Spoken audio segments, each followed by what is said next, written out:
Hi,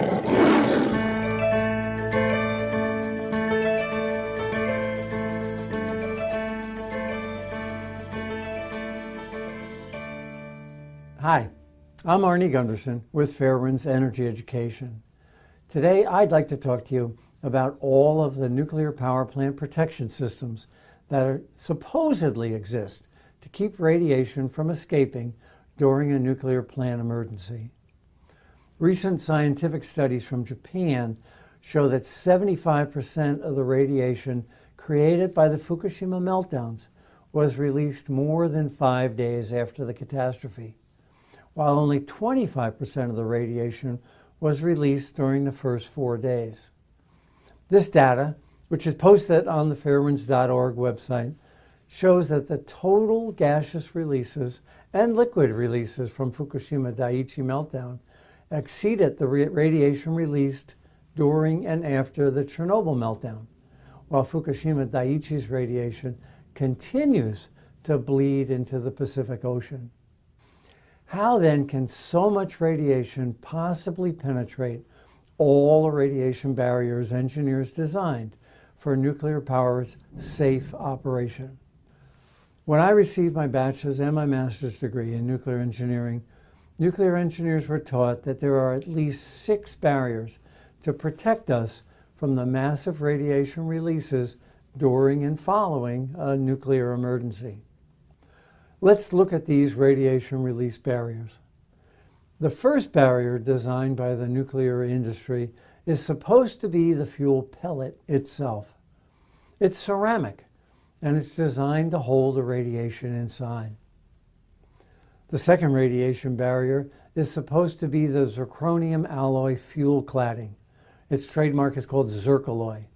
That's designed to contain what's anticipated to be a small amount of radiation that would escape from the destroyed fuel pellet during a nuclear power disaster. The 6 to 8 inch thick steel nuclear reactor vessel itself is supposed to be the third radiation containment system, and that creates a barrier against the disaster-driven radiation releases, along with all the pipes that are also made of steel. The emergency core cooling systems were designed to serve as the fourth safety barrier by pumping water into the reactor to cool the nuclear reactor core. Barrier number 5 is the thick wall of steel and concrete that's called the nuclear containment. That's supposed to prevent all the radiation from escaping if all the other radiation barriers failed. It's the final barrier. The containment itself is passive. It just surrounds all the radioactive material. Finally, in case everything does fail, people living or working within 10-mile radius of the nuclear plant are supposed to be able to depend on its emergency plan and evacuation procedures. All 6 barriers were in place and functioning at Fukushima Daiichi when the tsunami hit, but that caused 2 major problems that engineers never expected.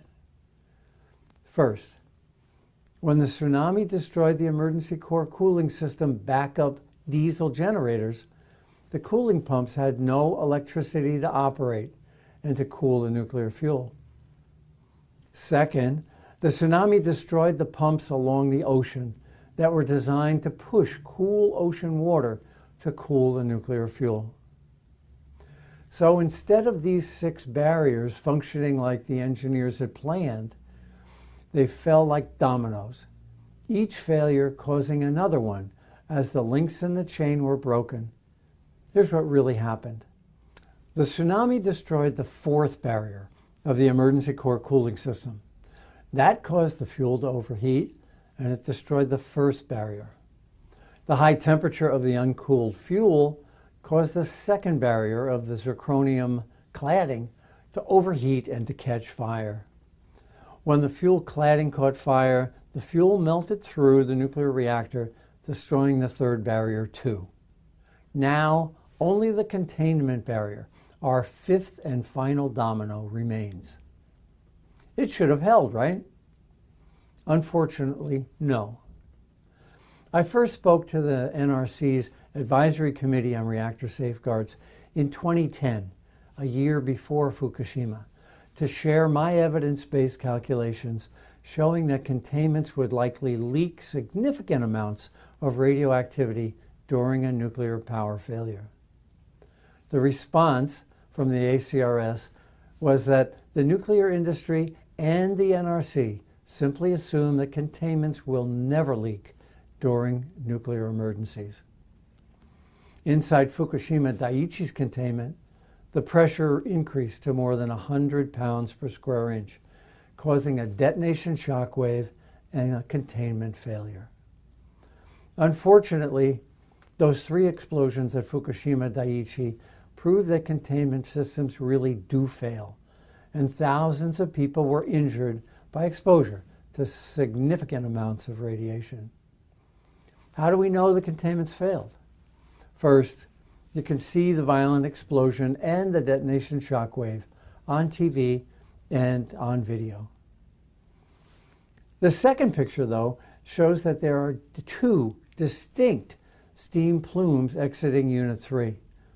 One plume emanates from the spent fuel pool, but the other is directly over the reactor vessel, where the top of the containment was supposed to shield everyone and everything from these huge radiation releases. Third, TEPCO itself has admitted that hot gases raging at 250 degrees were released from the containment structure. These pictures definitely show a release of hot radioactive gas. And no, it's not steam, because steam only exists at 212 degrees under normal atmospheric pressure. As soon as the radiation was released from the plant, the evacuations were useless because the plumes were moving wherever the wind and the changing weather patterns took them. Not wanting to frighten people, the Japanese government employees were not allowed to notify people in time for them to evacuate safely.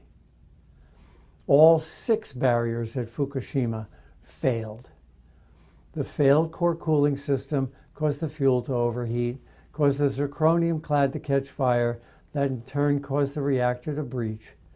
And then the containment system failed. There was no place to run. The Japanese government wants to restart more than half of its 50 remaining nuclear reactors. Back in the 60s, the NRC made the decision not to require stronger containments, and the Japanese followed the American lead. You can find a 700-page report about the NRC decision to weaken nuclear containments on our website. The triple meltdowns at Fukushima Daiichi has proven nuclear safety is a myth.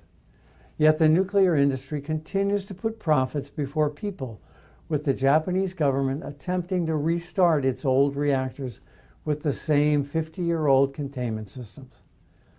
The NRC, too, has neglected regulations to force major modifications on the 23 containment structures identical to those that were destroyed at Fukushima Daiichi. Worldwide, only Germany has taken these disasters and subsequent loss of life seriously. The Germans have moved ahead with energy efficiency and alternate energy production as methods of protecting their citizens' lives against the risks inherent in nuclear power production.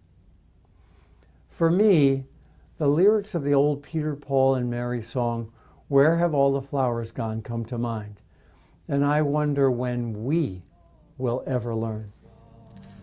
I'm Arnie Gunderson. We'll keep you informed. Where have all the flowers gone?